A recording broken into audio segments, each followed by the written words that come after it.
हर हर महादेव।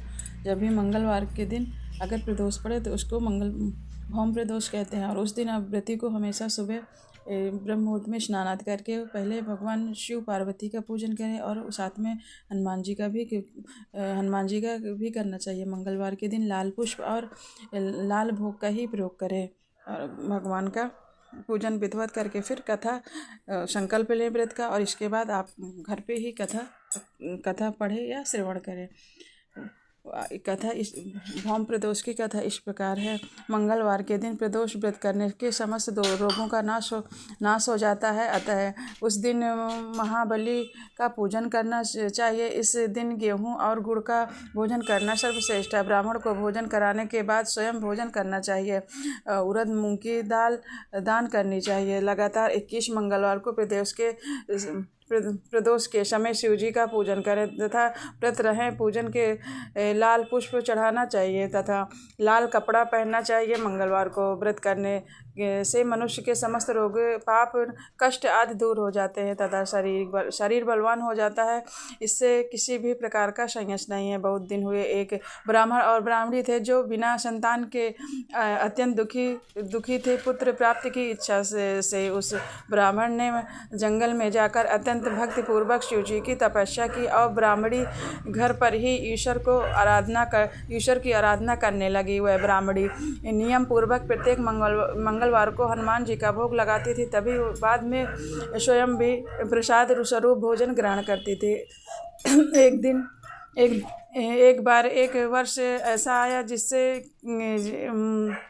एक पर्व ऐसा आया जिसमें बिना कुछ भोजन किए हुए निर्जला व्रत करने में स्वयं करना था। अतः ब्राह्मणी उस मंगलवार को हनुमान जी को नैवेद्य न अर्पित कर सकी। अतः उसने संकल्प किया कि अगले मंगलवार को मैं हनुमान जी को भोग लगा दूंगी, तभी भोजन करूंगी। ब्राह्मणी की इस प्रकार की शक्ति और श्रद्धा हो देखकर हनुमान जी ने रात में उस ब्राह्मणी को स्वप्न दिया कि मैं तुम्हारे ऊपर अत्यंत प्रसन्न हूँ तथा तुमने यदि मंगलवार के दिन निर्जला व्रत करके मेरा भोग नहीं लगाया तो इसमें चिंता की कोई बात नहीं है। कल प्रातःकाल नहा धोकर तुम मेरा पूजन करना और मेरा नैवेद्य लगाकर स्वयं भी भोजन करना। थोड़ी देर बाद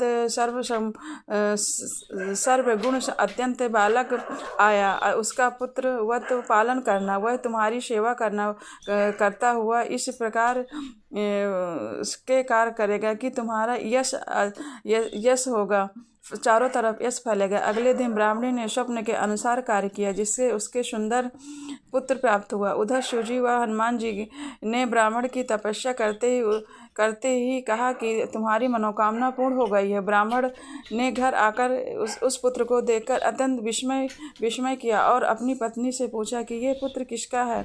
ब्राह्मणी ने उत्तर दिया कि यह आपका ही पुत्र है। अपनी पत्नी से इस प्रकार के वचनों को सुनकर ब्राह्मण बहुत क्रोधित हुआ तथा अपनी पत्नी को कुलटा चरित्रहीन आदि शब्दों से संबोधित किया। एवं उस पुत्र को मारने के अनेक प्रयत्न किए, किंतु भगवान की कृपा से उस बालक का बाल बांका न हो सका। फिर हनुमान जी ने उस ब्राह्मण को स्वप्न दिया और कहा कि मैं विप्र अपनी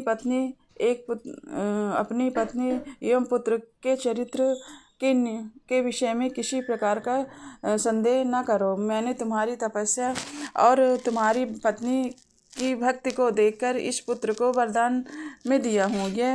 यह बालक तुम्हारी सेवा करता हुआ तुम्हारी कीर्ति को चारों तरफ फैलाएगा। दूसरे दिन से ब्राह्मण अपनी पत्नी व पुत्र से प्रेम करने लगा और सुख से रहने लगा। इस लोक में अनेक सुखों को भोगता हुआ अंत में मोक्ष पद को प्राप्त हुआ। जो कोई भी भौम प्रदोष का व्रत करता है वह पवित्र कथा को सुनता है, उसके समस्त पाप नष्ट हो जाते हैं एवं संपूर्ण कामनाएं पूर्ण होती हैं। बोलो शंकर पार्वती की जय। पवन सुत हनुमान की।